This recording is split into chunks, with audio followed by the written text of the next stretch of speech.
Okay, well, welcome to panel one, which is entitled In Defense of Democracy, Why We Care.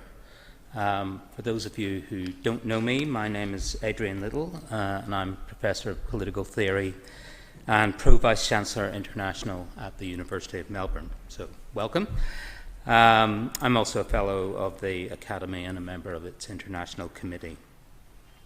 I too would like to acknowledge that we're meeting on the unceded land of the Wurundjeri people of the Kulin Nation, pay my respect to elders past and present, and to all Indigenous colleagues joining us today. I extend that acknowledgement to traditional owners of the unceded lands of all of those joining us online today, and I'd like to emphasise the centrality of Indigenous knowledges to all of our endeavours in the Academy. It's my pleasure to be chairing the first panel entitled In Defence of Democracy, Why We Care, or perhaps we might frame that differently and say, why should we care? And I think that question will come to the fore during the contributions from our three outstanding panellists this morning.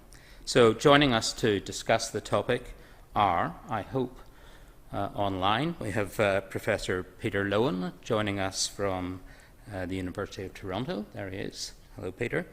Secondly, we have my colleague, Professor Robyn Eckersley from the University of Melbourne. And third, Dr. Nwokora from Deakin University. Each speaker will speak for around 15 minutes, providing some insights and provocations for further discussion.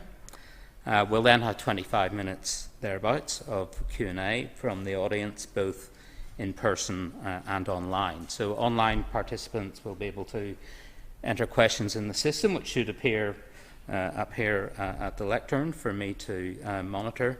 And obviously, anyone in the audience who has a question, please just wait until the microphone arrives with you and identify yourself before asking your question. So, our first speaker is Professor Peter Loewen, who is Professor of Political Science and the Director of the Monk School of Global Affairs and Public Policy at the University of Toronto. Amongst Peter's many publications are Women, Power and Political Representation, Policy Transformation in Canada is the past prologue, Duty and Choice, Voter Turnout and Choice in the World's Electoral System, and Should We Change How We Vote? So, Peter, let me hand over to you for your reflections on In Defence of Democracy, Why We Care. Thank you very, very much, Adrian, for the invitation. I do sincerely wish I was there in Australia. I was thinking I'd take Melbourne or Sydney over a rainy Toronto in November. I'd actually take Birdsville at this point, given where our weather is heading. But can't be there, but it's really kind of you to have me here in person. If I just might actually just say a few words about where we are in Toronto. This was for a long time the traditional land of the Huron-Wendat, the Seneca, and then most recently the Mississaugas of the Credit. The University of Toronto sits on an old buried stream, which we called Tattle Creek when we got here, which explains its verdancy. And I always like to think that there's a metaphor there to our great fortune to be where we are in this part of the world, and our obligation to live up to it. It's wonderful to be here, not least because I get to follow that wonderful, really provocative and generative talk by Professor Dreisig, whose work has had a really far-reaching impact on political science, obviously, and indeed on my own thinking. So I've been asked to take just a few minutes to say something about the theme of In Defense of Democracy, Why We Care. And as I was preparing for this and reflecting on it, it occurred to me that it's actually, for me at least, a somewhat difficult thing to reflect on intelligently. And that's partially because of my own cognitive limits, but also because I think there's two other principal reasons. The first is that I think, like many of the things we value, we're not actually exactly sure. Why we would have to defend them. Our preference for them, our living with them, our familiarity with them makes them something that is at once treasured, but also assumed and taken for granted, and something that we pretty rarely critically consider. Now, that's It probably may seem like a bit of a daft statement when you're among political theorists, but I can tell you that when you're among people who do kind of empirical political science like I do, the huge swath of assumptions about democracy which we take for granted could choke a camel in Birdsville. So the first reason in some then is that it might be that if we take democracy for granted, a defense of it is unnecessary. Why should we spend the time doing this? But the second reason why this might be a difficult task is that, in fact, the foundational assumptions of democracy, of modern, maybe you might call it liberal democracy, are not all that empirically strong. That what we think works well in a democracy, at least at a folk theoretic level, does not actually work all that well. And yet, we want to believe that it works well, and it may even be that that belief that it works well is what makes it hum along in the end. The shorthand possibility here is that democracy may not be all that different from many religions, and that if one is a devout and not overly searching believer, you might find yourself practically morally and ethically improved by your adherence. The belief here is what makes the thing work, quite apart from whether it's true or not. So the second difficulty is the major one. What we believe about democracy may not be true, but we may be compelled to continue to believe it because we value democracy, because we value the things that it stands for, the outcomes it gives us, the way we relate to one another, or even just for our own psychic satisfaction. I hope that's a helpful, if not a hopeful, starting position, because it's one that I want to spend some time on over the next 8 minutes or so before we move on to our esteemed colleagues and the Q&A, to which I very much look forward. So I'm principally a scholar of voter behavior, and it's the angle at which I'm hoping to approach the question of the defense of democracy and why we should care about it. And maybe I'll just give you a version of my answer now. Is that when we turn to the empirical study of democracy, we find that it does not fit well with our folk theories about how it operates. And if we want to defend democracy, if we care about mounting a positive case for it, then I think we should be clear-eyed about its actual performance and how well this performance meets our theoretical assumptions about it. So why should we care? I think there are two related reasons.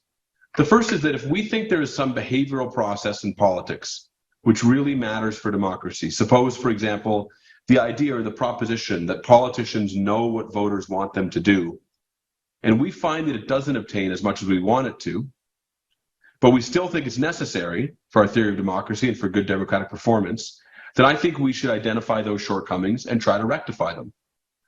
If knowledge about voters' preferences is necessary for the good functioning of democracy, and politicians don't know voters' preferences, then presumably it may follow from that increasing their knowledge of voters' preferences may in fact actually improve the performance of democracy. The second reason is that if we think something works well and it doesn't work as well as we think it does, then it may still well be the case that it's that belief that it works that is actually what makes democracy work. And I'm going to return to the beliefs of politicians near the end of this, just at the end of my remarks. So if we're going to mount defenses of democracy, we should know which things are defensible, which are lacking but can be fixed, and which we should perhaps take on faith or maybe even discard. Let's deal with the first set principally, as it's the one which I know best. So suppose there's some sort of chain of representation in our democracy, and the chain looks something like this.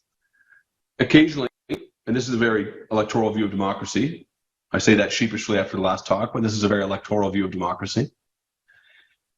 We have elections periodically. At the start of those elections, voters have preferences about what they want governments to do. They also have beliefs about the performance of the people who have been in office up to that point. They have some beliefs about the potential performance of challengers. And they have some mix in which they care about those things. We might assume that their preferences and their beliefs are rational, rooted in data and in proper information, that they're coherent and consistent, that they go together in a way that we would recognize as something approaching ideology or reasonable belief structures. They could be characterized by egoist preferences. They could be characterized by social preferences, some mix of those, but that they are people approaching this with something of shall we say, a modelable nature. And perhaps their preferences are even reasonably long-term. So that's the first stage. Politicians put in front of these rational voters some policy packages that appeal to their preferences, and they may also in parallel offer themselves. That is, offer their competence, their charisma, their character, their own beliefs about how the world should be. Voters vote for politicians whose offerings most clearly reflect their own preferences.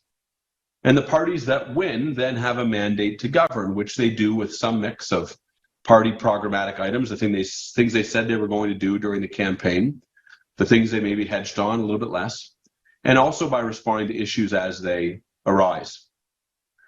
Something changes in the economy, in the world, in the climate, and politicians have to change their positions, or maybe their information just changes. So that takes us to that stage, and then we get to the end of that cycle, where voters again reward or punish politicians in the next cycle, according to how well they do this, while simultaneously doing the things they did in the first cycle. Some of you may recognize this as what Aiken and Bartels call their folk theory explanation of democracy. And even if you're not familiar with their work, Democracy for Realists, you will know the criticisms of it here, because you only have to know people in reality rather than in the American Political Science Review in the 1980s to know what they actually look like. Voters are myopic, they're biased and sometimes even prejudiced. They're actually also self-deceived in that the things that they believe about themselves as democratic citizens and the capacities which they attribute to themselves are not capacities which they actually hold. In the place of this, Aiken and Bartels do offer an alternative theory of democracy, or at least the outlines of one. It's one based on group preferences and group allegiances and group action. It's one I actually happen to think that there's a lot of merit to. Where I want to come into this, and where I come into this principally in the research that I do now with a large group of colleagues, is at the level of elites. What Aiken and Bartels do is show how poor voters are at matching our folk theories of democracy. But it turns out that elites, that is elected politicians, the people who surround them, are also very poor at matching the theory of what we expect them to do. Let me give you two things we might expect politicians to be able to do, and then give you some data on what they actually do that we've collected as systematically as possible. One is that we might expect politicians to make good, reflective, rational decisions, that when they're faced with a policy problem, that they would have some mix of experience, incentives, the time, the expertise to make those decisions in a way that we would want a representative or a trustee of ours to do. So let me give you some examples of that. We may expect politicians, when confronted, for example, with a novel disease, which is coming from another country and is expected to kill some percentage of people, we might expect politicians, when faced with a couple of policy choices in front of them, to be consistent in how they choose between those policies, irrespective of how the person who's presenting the policy choices to them frames it. So that if an aide walks into a politician's office and says, I want you to think about this in terms of how many people are going to be saved, the politician would have the same preferences and choose the same policy package as if the aide or the bureaucrat said, I want you to think about this in terms of how many people will die. Well, it turns out colleagues and I, a few years ago, pre-COVID, actually administered this module, which comes from behavioral economics in the 1970s, to politicians in 3 countries, Canada, Belgium, and Israel. And what we find is that politicians are no better than citizens, at being impervious to framing effects, that when they're made to think about lives being lost rather than lives being gained in mathematically equivalent scenarios, they're much willing to take risks on behalf of citizens. Politicians, these same ones in our study, which is the APSR in 2018 in a paper called Non-Representative Representatives, are just as likely as citizens to chase sunk costs when a loan program has gone badly. They're just as likely as citizens to escalate commitment when they've lost money. They're just as likely as citizens to engage in hyperbolic discounting of future outcomes, even when those will be demonstrably better for their voters and presumably for themselves in the long term. So politicians simply don't appear to be better rational decision makers when put into an environment where we can actually test their capacity and their performance against citizens. And yet, so much of our defense of democracy and our assumption of it turns on this idea that if we delegate to politicians the job of representing us, they'll get better at doing it than we would be if we were doing it on our own. We also have a belief, right, that politicians know what voters want them to do. That when you ask them a question about what voters' preferences are over some issue, that they'll be better than random at knowing what voters want. Are they better than random? The answer is probably yes, but just. We have a forthcoming piece coming out in the Journal of Politics with a large group of co-authors in which in a large number of countries, non-American countries, we examine the capacity of politicians to estimate correctly the level of support for policies in their populations, and even to just figure out correctly what side the majority of the population is on an issue. Are they better than voters? Yes, but not much better. Politicians are 10 to 15% percentage points more likely to predict what side a majority is on an issue.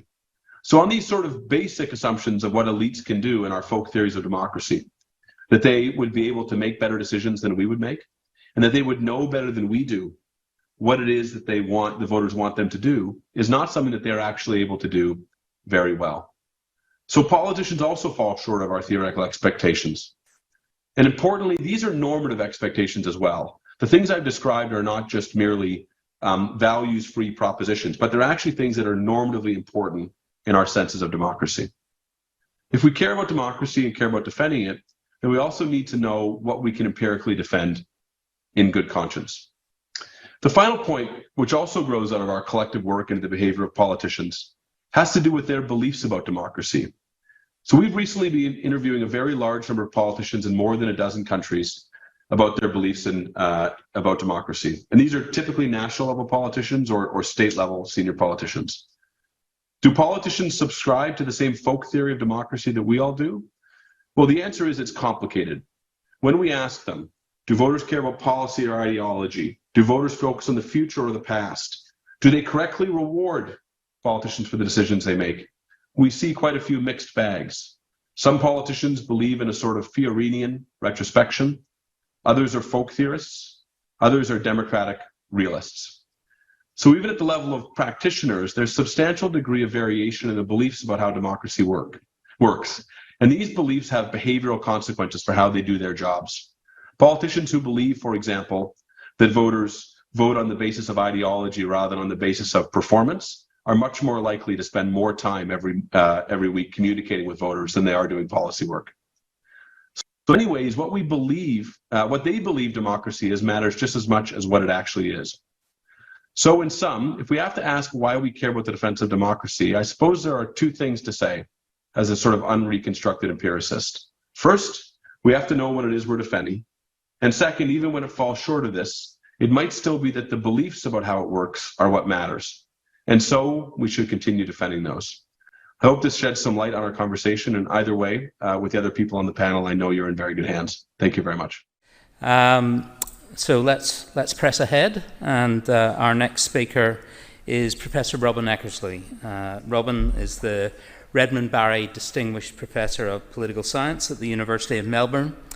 Many of you will know Robyn's work on both environmental politics and international relations through key publications including The Green State, Rethinking Democracy and Sovereignty, Environmentalism and Political Theory, The State and the Global Ecological Crisis, and Globalization and the Environment. So I'll hand over to Robyn now for her reflections.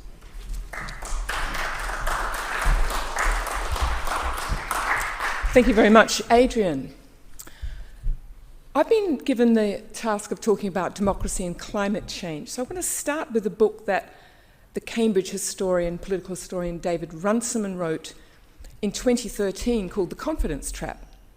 Now this was a look at the history of democracy from the First World War through to the 2008 financial crisis. And he tracked the crises in democracy, and his general analysis looking back was that liberal democracies have succeeded in muddling through these different and varied crises. However, when he looked forward, he said, we should not fall into the confidence trap, which is to be complacent about democracy. And when he looked ahead, he could see two looming challenges that he didn't think liberal democracy was competent to handle.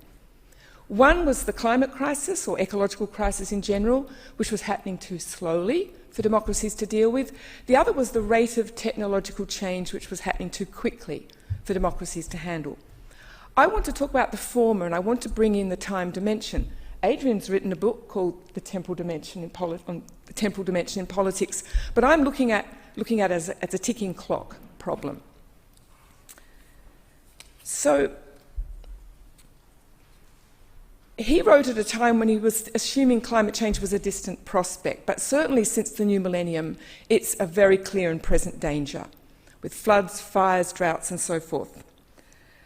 Climate denialists are now starting to go into hiding, and even major tech billionaires are busy doomsday prepping, despite the fact that they're continuing to contribute to the problem. Despite 30, if you know the movie Don't Look Up, you can see it actually ends badly for the tech billionaires. I suppose that's one satisfying thing in an otherwise very tragic satire. So despite 30 years of climate negotiations, global emissions are still rising.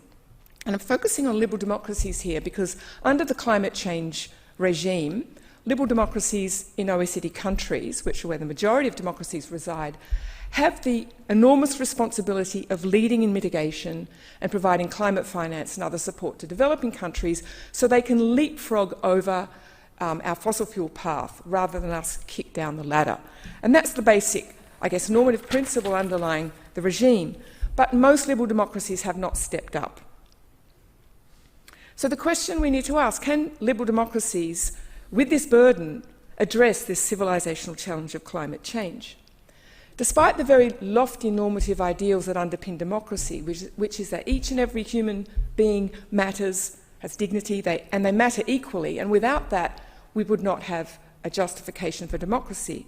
When we look at actually existing democracies, they are just an artefact of the institutions that put them into effect.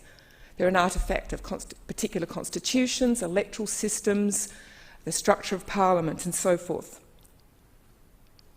And when you look at some of these institutions and the practices that build up around them, there's no cause for optimism. Most people single out the problem of short-termism, which is a function of electoral cycles, and ours are particularly short here in Australia. We can look at the stranglehold of major parties based on political ideologies that were born in a previous era that are not fit for the Anthropocene. They assumed cornucopian assumptions. They were based on a view of progress via technological change. But that narrative of progress has been deeply dented, or is being deeply dented. We know of common or garden variety problems like political capture by incumbent industries, such as the fossil fuel industry. There are all sorts of other problems to do with the limited nature of political representation.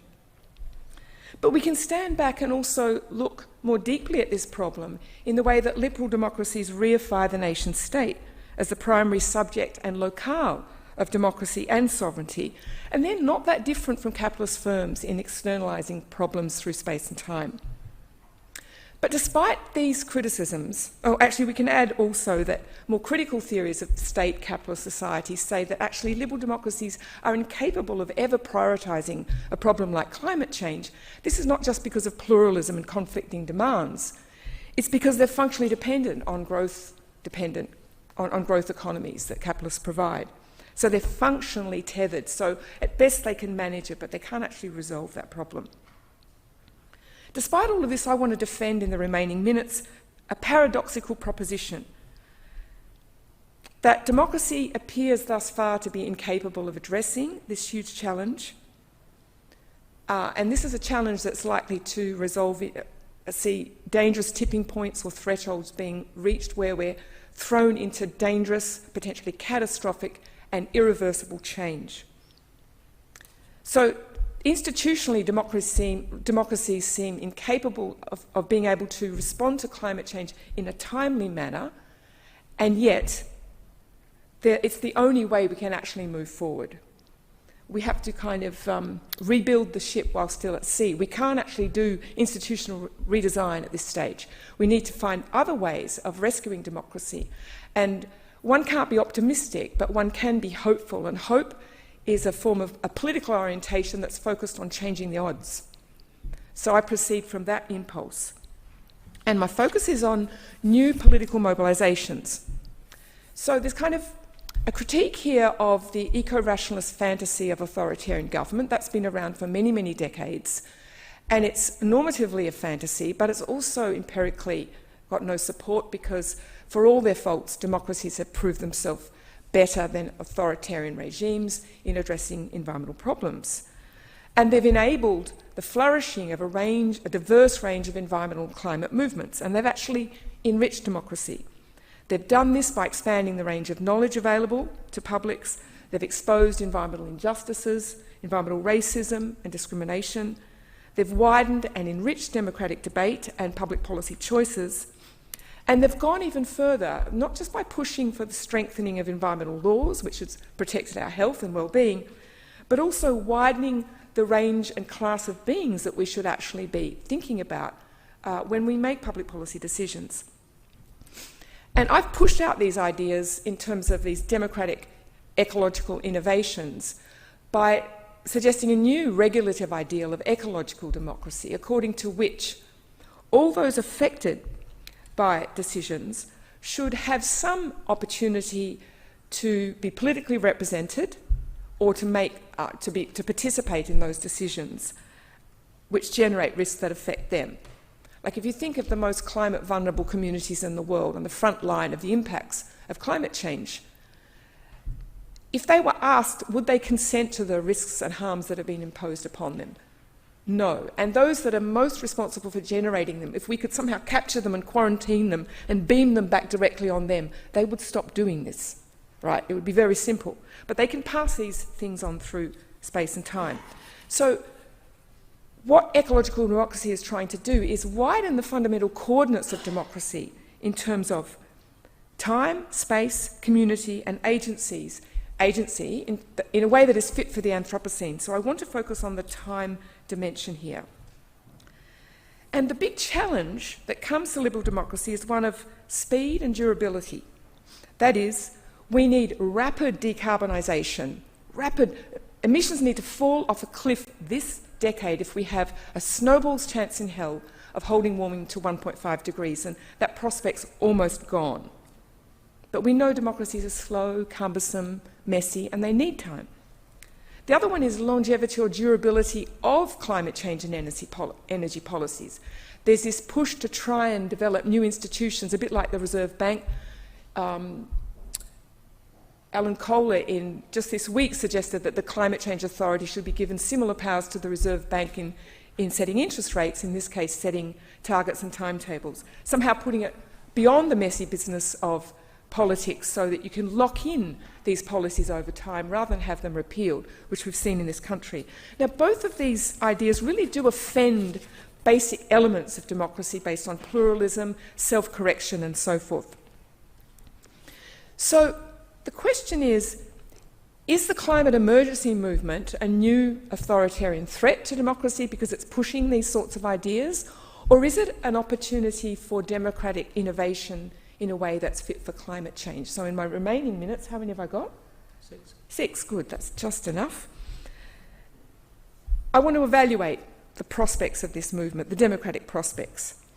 This is a movement that began in Melbourne. The first climate emergency declaration was the city of Darebin. There's been a group of scholar activists here in Melbourne publishing warnings for a very long time. It's spread. It's championed by all sorts of transnational NGOs, from Greta Thunberg's climate strikes to Extinction Rebellion to Scientists Rebellion. It's proliferating at the local government level and in some subnational and national parliaments, and it's certainly supported by the UN General Secretary and many leaders of organisations. It's taking off, right? But in political science, most of what I read is very, very critical of this movement. So let me just trot out some of those criticisms and then I'll reply, and I would have used up my minutes. Firstly, the critics see this as a dangerous development because it provides a licence for states of exception, kind of the Schmittian state of exception, or a technocratic form of, I guess, governmentality where experts are given free rein to rule. They also argue it's mainly a white movement that doesn't really consider climate justice. Now, what I want to argue is they're wrong, wrong, wrong on all of those three counts. And let me finish by making that point. What these critics fail to do is actually look at the movement empirically. Most of these claims are not coming from the state. They're coming from civil society, local government reps and so forth, or organisations that stand for the public good. So they're not doing their empirical homework. That's not to say that we shouldn't be very, very wary of these claims, but these critics miss their target. They don't have an ethnographic sensibility in thinking about why and how these movements are responding. After all, these are climate emergency claims. They're not actually really being instigated in an emergency sense, in that Schmittian sense. They seem to assume that any form of emergency claim making has an inner logic that's irretrievably going to taint democracy.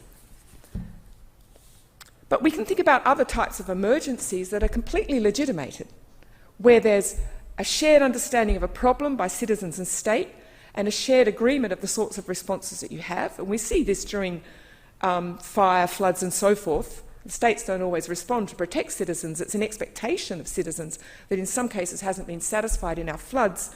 And insofar as there are problems, we can always debate it before, during and after these emergencies. So there's no truncation of democracy there.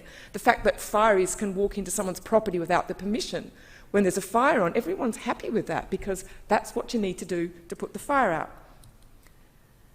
So the problem is not the invocation of emergency per se, but rather whether and to what degree it's legitimated and what is enabled by emergency claim making. I think they're the questions.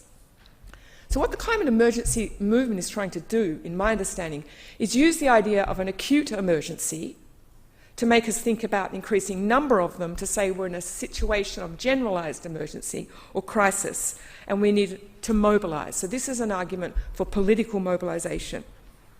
As Greta Thunberg put it at Davos in 2019, I want you to act as if the house is on fire because it is. Now, we can think about emergency as a reaction where you simply return to pre-existing conditions, but here this emergency claim making is actually a strategy for mobilising for collective action, which assumes the untenability of the status quo, the need to create some kind of exception and to think about a very different normal, not the one we have, because it's going to cause mayhem.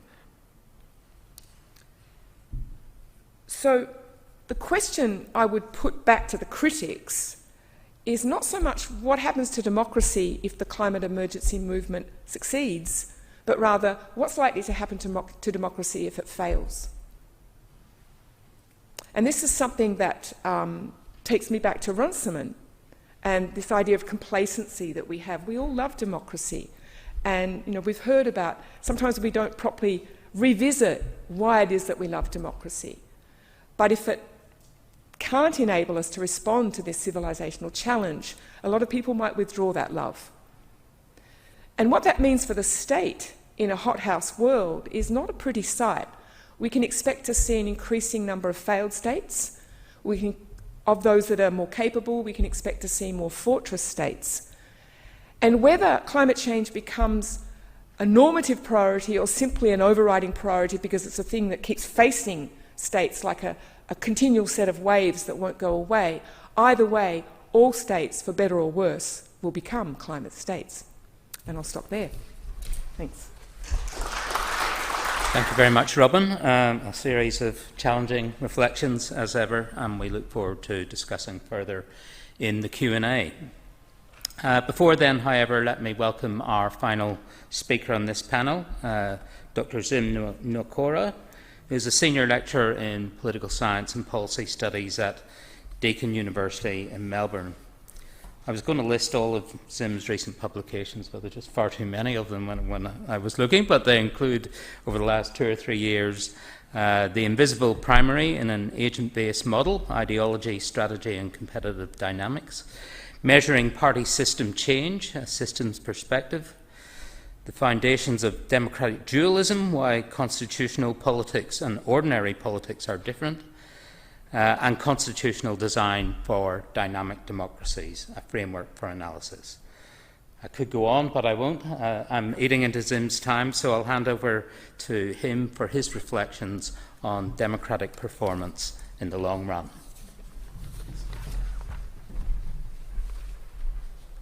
Thank you very much for that kind introduction, Adrian, and my thanks to the organisers of this symposium for pulling together such an exciting programme. I would like to acknowledge my fellow panellists, Professor Eckersley and Professor Loewen. It's an honour to share this platform with you, and it's an honour to share my reflections after such a stimulating lecture by Professor Dryzek, whose work has had such a profound impact on the study of democracy. My goal in this short presentation is to flesh out some ideas that I've been working on concerning the problems that democracies experience over time and their capacities to navigate these problems successfully. My central contention is that there may be value in a more sustained analysis of the ability of democracies to weather storms, roll with the punches, navigate choppy waters, whatever particular expression we might want to use. I choose to call this their adaptive capacity, right? The adaptive capacity of democracies. This general idea isn't new, but I do think that there are fundamental questions about democratic performance in the long run or over time that remain underexplored.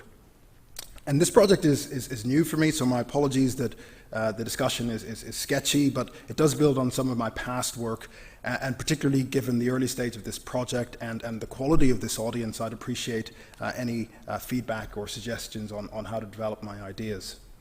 I'm hoping I can work out how to move these slides. Okay, thank you. Oops, the remote, oh, this thing. Okay, thank you. Okay, excellent. My starting point is the observation that the state of many democracies at present has provoked a range of reactions in which I see two kind of grand narratives. On the one hand, there is a narrative of dysfunction. According to this story, it has become clear that democracies at present are under strain, with studies detailing the many ways in which democratic institutions are failing. Alternatively, it is possible to tell a story about the robustness of democracies over time. And this perspective encourages us to take a step back from the vicissitudes of the present to consider the state of democracies over the long durée. Now, in that perspective, consolidated democratic regimes in particular, when they're compared to non-democracies, seem to be a very healthy regime for weathering all kinds of storms. So these narratives both have a grain of truth to them. My goal in this presentation isn't to judge them as generalizations, but to explore a question that they both prompt. And that question is this: why is it that some countries and political systems seem more able to navigate turbulence than other systems? And a useful concept, in my view, to organize our thinking around this question is the notion of adaptive efficiency, coined by economic historian Douglas North. For North, this refers to the capacity of nations to create institutions that are not only productive, stable, and legitimate, but also flexible enough to remain so in response to political and economic shocks. North's framing is very economic, but I think there might be utility in developing a more political, and to be more precise, a democratic notion of adaptability. And I'll say more about that in a moment. First, though, let me try to position this problem in some of the academic scholarship. If we want to develop this idea of adaptive efficiency for democracies, or perhaps better, adaptive democratic capacity, we need to build on ideas developed in three research agendas. The first is comparative politics. Comparative political scientists have done a lot to clarify the differences between regimes in terms of their institutional properties. And on the basis of that foundation, we have different kind of institutional properties and mechanisms that we can think about in terms of what factors enable or inhibit adaptation. However, comparative political scientists have generally been more concerned with understanding performance differences between countries at a point in time. So their analyses are grounded in a kind of cross-sectional framework rather than a longitudinal over-time framework. There are exceptions, but those exceptions tend to concentrate on the analysis of a particular institution over time. So for example, Jenna Bednar's done some fantastic work on thinking about federalism as a source of adaptive capacity, but her focus is just on federalism. And I think what I'm trying to do is kind of take a step back and look at regimes more holistically in terms of their adaptive capacity. A second relevant research agenda is the studies in economic history inspired by Douglas North. These are highly relevant for the thinking I'm doing. This kind of work adopts the sort of framework that I'm trying to develop. However, the definition of political institutions in this work is typically fairly general and abstract, and the criteria for assessing performance are more economic than political and democratic. So I think I differ from that work in that way. And finally, there are some excellent political theory contributions that are relevant to the problem of democratic adaptation. I've recently finished reading Adrian Little's new book, which I think is a pioneering contribution in this area. Professor Dryzak has produced many important works in this area. And these are really rich in exploring the temporal aspects of democracy and policymaking. And where my analysis aims to be different is to build on this work, but hopefully to bring a kind of comparative politics institutional lens, more so than we would traditionally see in political theory work. Okay, so that's roughly the space in which I'm trying to position this project. And although I've said a bit about adaptive capacity, I haven't yet defined it. And doing so is obviously going to be a complex task, but as a working definition, let's say a democracy has adaptive capacity if and to the extent that it can maintain or improve its democratic qualities and its overall quality over time. And what are these qualities? In the framework of Diamond and Morlino, which I think is a really useful one for thinking about the qualities of democracy, 3 clusters are central. First, the procedures of democracy, or the methods of the regime, the rule of law being a standout quality in high-quality democracies. The second is the content of democracy, by which they mean equality and an equitable distribution of resources. And the third is the outcomes of democracy, so policy responsiveness and, more generally, citizen satisfaction. So the question that I'm concerned with therefore becomes whether a democracy can maintain these qualities over time and despite the challenges that it might confront. And there are a lot of complexities in assessing democracies in such terms, but I think it's fair to say, and recent evidence suggests, that some democracies are better at this than others. In other words, they have greater or more adaptive capacity. So the next question is, well, why is this so? And one general conjecture is that it might be because the better adapters have a superior set of adaptive institutions. Well, what might these be? Here's an initial sketch. First, as a baseline, one way that a political system might respond to challenges is to empower the president, clamp down on rights, eviscerate courts, and so on, other checks on executive power. We see trends like this in countries that have succumbed to populism, which is the subject of a fascinating-looking panel at this symposium. Clearly, this is a very low-quality kind of adaptation in democratic terms. Actually, we may not call it adaptation at all. It's kind of a regression.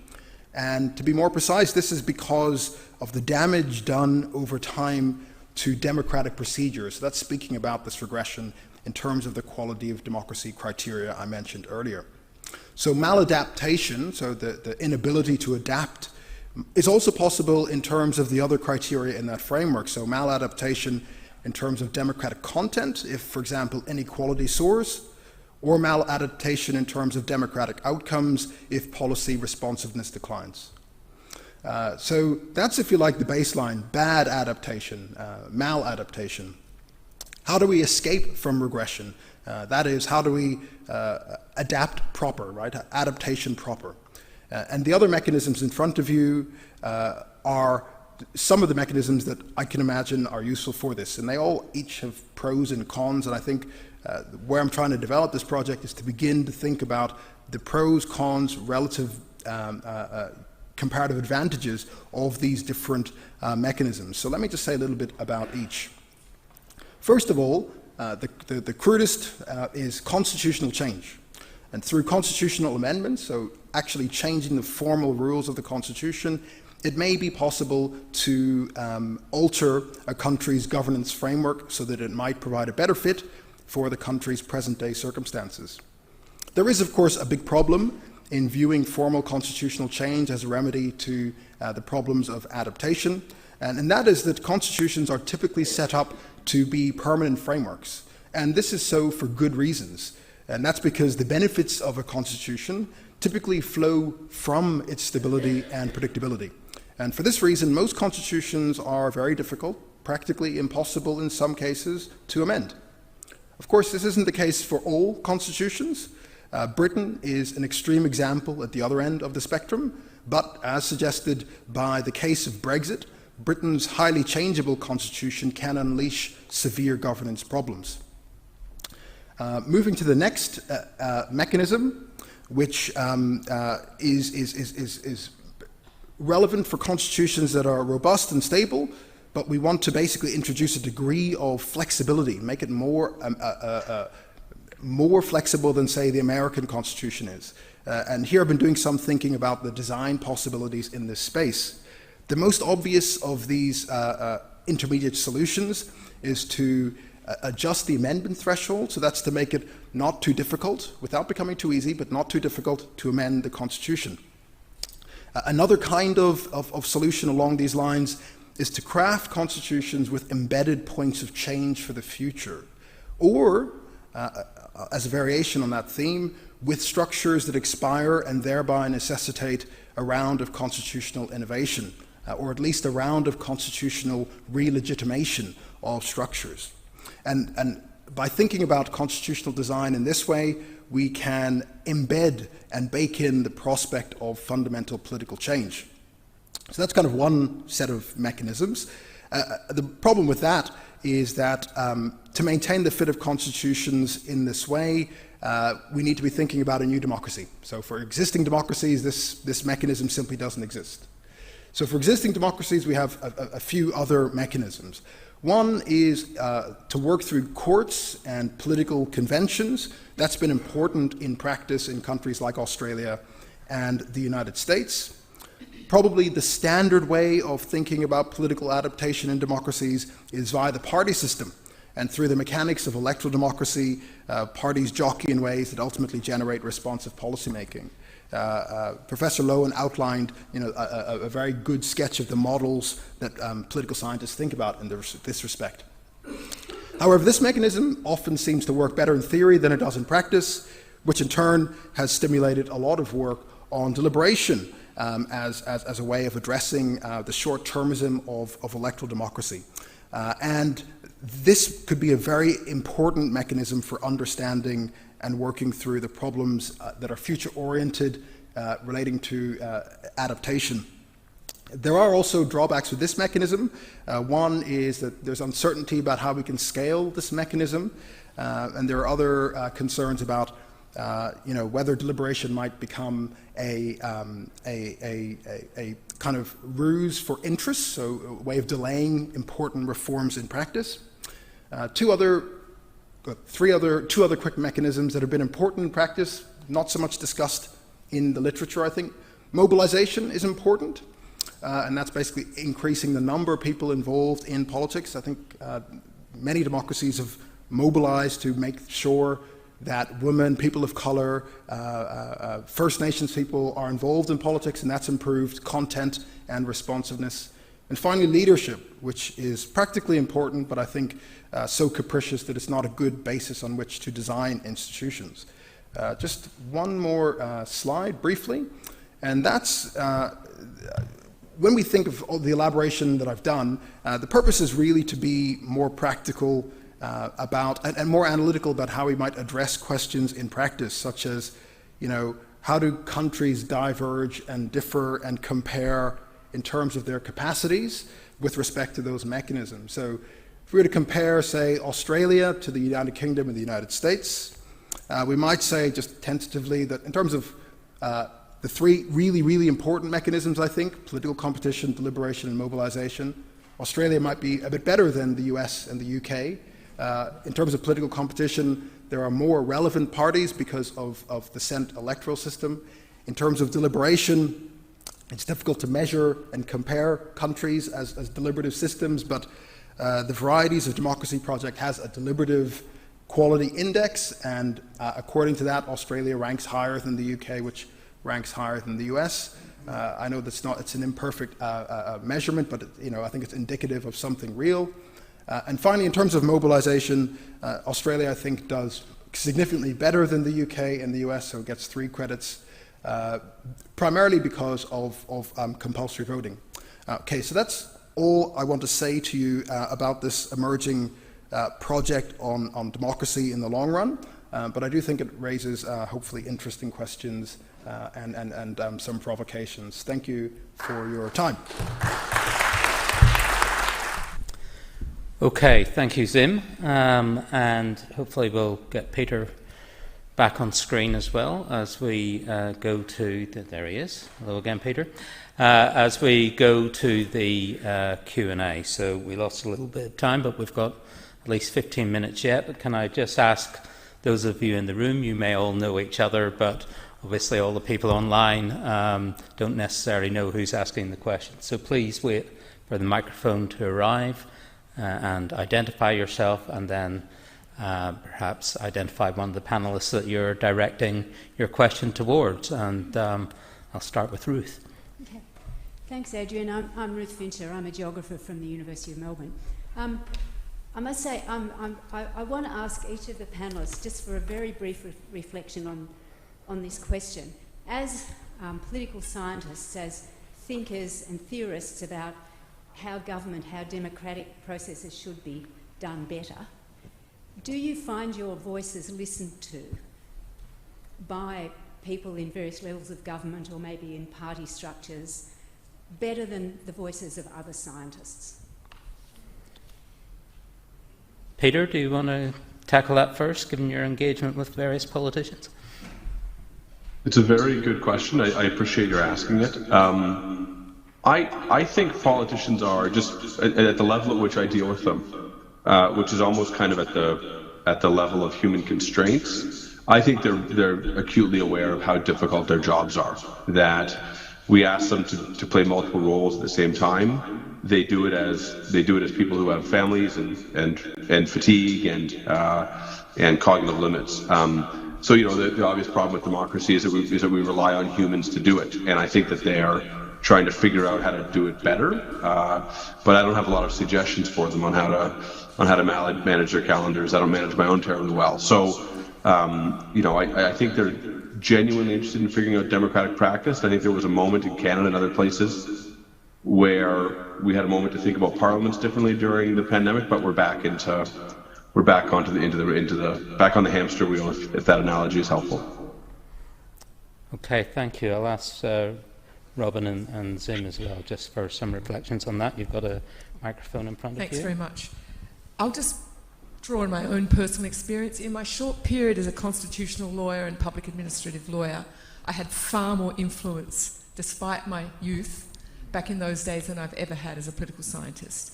It's lawyers, economists and lawyers have the biggest influence, and to some extent scientists, but they probably wouldn't agree. But social sciences, much less.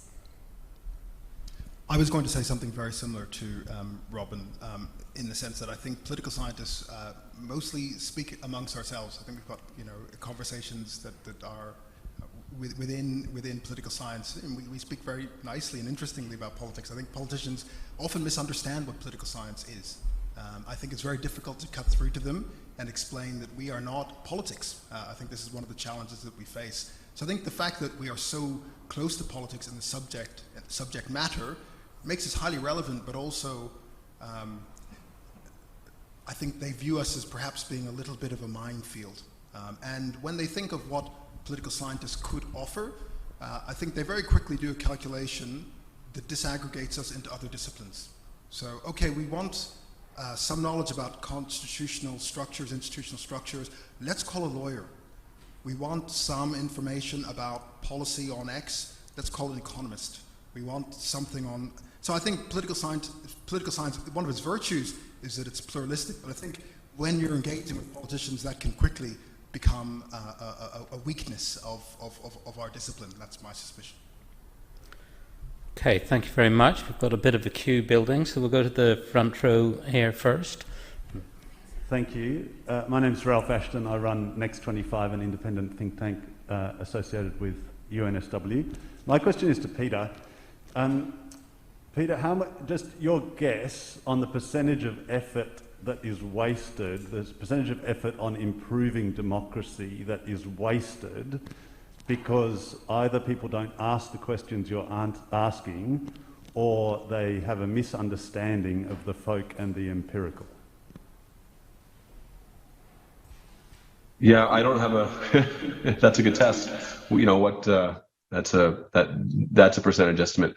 You know, the one thing I might sort of say that jumped out at me, which was important, which was the point that Zim made, that we're frankly not very good at understanding at an organic level how democracies operate the way in which they operate. And as a person who watches Australian politics very carefully, I could go on for a long time about what's so starkly different about Australian and Canadian politics. And if we do a cross-national study, those two will get lumped into the same system in no time, right? So I think that there are levels of analysis problems in understanding how political systems work. And there's a lack of appreciation of just how much they are actually kind of organically evolved institutions. And political scientists, among others, who think they've got prescriptive solutions for how we could engage in things like electoral reform or could engage in other institutional reforms that are central rather than at the margins, I think are, for the most part, just whistling. We don't really actually know. So the answer would be a pretty high percentage is wasted, I guess. Yeah. Okay, and the third row. Hi, Andrew Podger. I'm a practitioner, a public administration practitioner, I guess, or was. Peter, the question's to you. I enjoyed your presentation in terms of the struggle of an empiricist, but I wonder whether your point about maybe the system works because we believe in it overlooks the fact that we believe in it for good reasons. I mean, there's a whole history that led to the democratic frameworks we've got, and isn't that an important part of why it works, that the belief has got substance? So that's a super interesting proposition. It certainly is possible. I mean, on the performance end, as other panelists have kind of made clear, it works pretty well, and it delivers. It's delivered massive amounts of goods to people, and it's delivered all sorts of non-material goods as well. So it clearly works well, right? I guess the point is that there are these things, there are these reasons why we think it works well, that we've theorized why it works well, and in many cases they're just not supported by the data. But the belief that they work may be necessary for us to kind of continue on with it, quite apart from the constant delivery of it. You know, you have to believe, right, that politicians who think that they're going to be punished for every decision that they make, irrespective of the fact that media can't actually track every decision they make, and they're incredibly complex, that belief is enough to make them behave better, probably, right? So it's good that they would have those beliefs, and maybe those beliefs are central and necessary conditions for the delivery of goods by democracy. So I'm not suggesting the system doesn't work well at all. It generally works quite well. But what pieces actually empirically are necessary for its functioning are I think something that we actually need to learn a lot more about. And maybe we could optimize it by figuring out what pieces we don't actually need. Sorry, before we go to the next question, is there anything Zim or Robyn would like to add there? No? Okay. So the next question will be here. Hi, my name is Anna Kosovac, and I'm here from the Faculty of Arts at the University of Melbourne. My question is actually for Robyn Eckersley. I wanted to, you talk a little bit about the subnational governments essentially taking a lot of that mantle of climate action. My question is around whether you think that cities are the way forward in terms of climate action internationally. And could this be a form of its own democracy stepping up in this area? Yes, absolutely. Certainly, and I'll just answer the question in the Australian context. I did a study of climate legislation with Peter Christoph, and we found back in 1927, when there was all Labor at subnational policies and actually the period leading up, the Howard years, they enacted, half of our subnational legislatures enacted framework climate legislation, pioneered in South Australia, which was way ahead of the British Climate Act, which is seen as the gold standard for climate action, for framework climate legislation. And that was because the premiers got together, they formed the Council of the Australian Federation. They were the ones that commissioned the Ghana Review. And this included Victoria, South Australia, ACT and Tasmania. We could be moving in that direction again. So there was innovation at the subnational level. And because we're so urban, a lot of that was coming from inner city activism and subnational, sub-subnational at city level. So there's a whole lot we can go in there, but we see this also in the US. And when Trump came to power, a lot of folk representatives from that level of government turned up at the Marrakesh conference saying, we're still in. So that's one of the virtues of federal systems. There are more political opportunity structures. But it's also something where people can actually feel they can do something and get engaged. And so we have a very vibrant inner city, and it's spreading the sort of the climate mode of thinking with the teals, which is a really great development that will possibly pull Australia much toward the centre. You know, I fantasise about a new social liberal party forming in the middle to pull Australian politics away from the edges in a way where you can get more cooperation.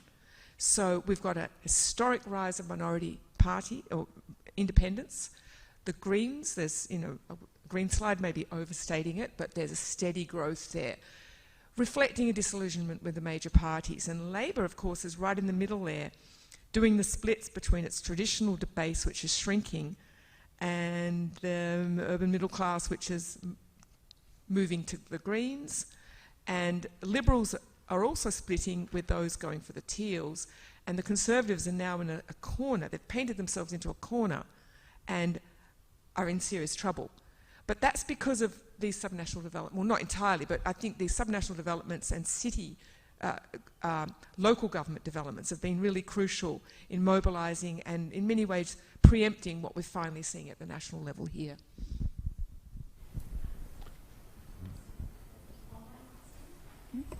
There's nothing there yet, but we've got Leon here. So. Or is it someone else? Leon Mann, social psychologist. My observation and questions to Peter. Peter, in defence of democracy, I think it also, there's a case that it provides a safety valve for those who are the non-believers. Because what it does is it provides them with an outlet if they want to dissent, if they want to oppose, if they want to build a movement against what they see as the view that they don't hold, that they can do so. And they're not going to be subject to arbitrary arrest, etc., as long as they're not violent. And the other is that it provides basically the continuation of the democracy, which in fact protects us all, the believers and the non-believers, from an arbitrary, oligarchic, demagogic kind of system. So even though they don't know it, it's to their benefit as well as the benefit of all citizens. So whether they're going to be convinced by that, I don't know, but it's one of the reasons why we attempt to maintain. Yeah, I have no quibble with that claim about democracy. I'll just tell you a 10-second story, which is I recently met with the Chinese ambassador to Canada, who gave me his personal reflections on the recent party congress, which involved reading from 3 cards that were handed to him. But the main thing that I took away from it was he told me how the Chinese Communist Party solicited the input of 8 million Chinese citizens directly who made submissions to the party congress about what they wanted the party congress to do. Now, we can talk about how well those were listened to, whether it was real or not, right? But we're not the only system that is finding a way to give people an outlet for their voice, or we're the only system which claims to give people an outlet for their voice to be heard by elites, right? So even that, your point is very, very well made, Leon, about one of the functions of democracy, but it's not clear that democracy is a necessary condition for elites to at least pretend to listen to what people are saying to them.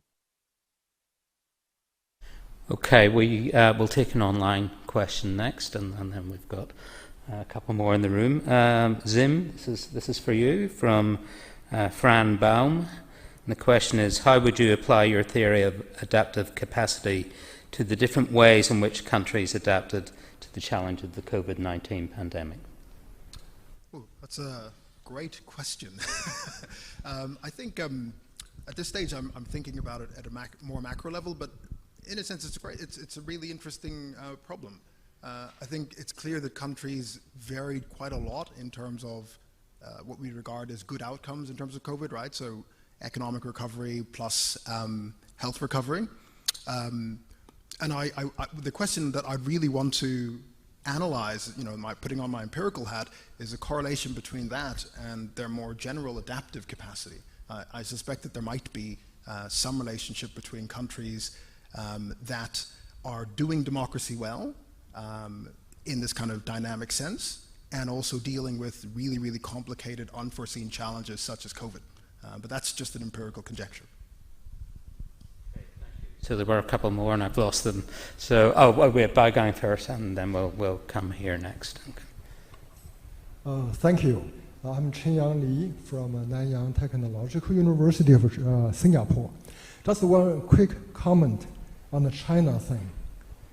The Chinese Communist Party did open an online survey for citizen input for what the 20th Congress they wanted to accomplish. But they quickly closed it. I think only after a day or two. And you can guess the reason. And also now, if you give input online, you have to reveal your identity. And that's another clue you can think about. That's the 2 points. Thank you very much. Would anyone like to respond to this? Okay, well, we'll take those as comments. Thank you. We've got a question here in the front. Sue Richardson from Adelaide. And my question is to Robyn. You said that the narrative of cornucopian progress is now seriously dented, but it's functionally tethered to the robustness of our democracy. And in some ways this is deeply depressing because in my view, and I'm inferring in yours, this narrative of cornucopian progress is incompatible with dealing powerfully with climate change and protection of nature. And I'd be interested if my conjecture is correct, and if you have any thoughts at all about the prospect of shifting our worldviews away from that assumption of cornucopian progress. Can we actually see good futures for ourselves that don't involve more stuff? Yes, wow, these are all the big questions that all critical political ecologists have been grappling with for many, many years.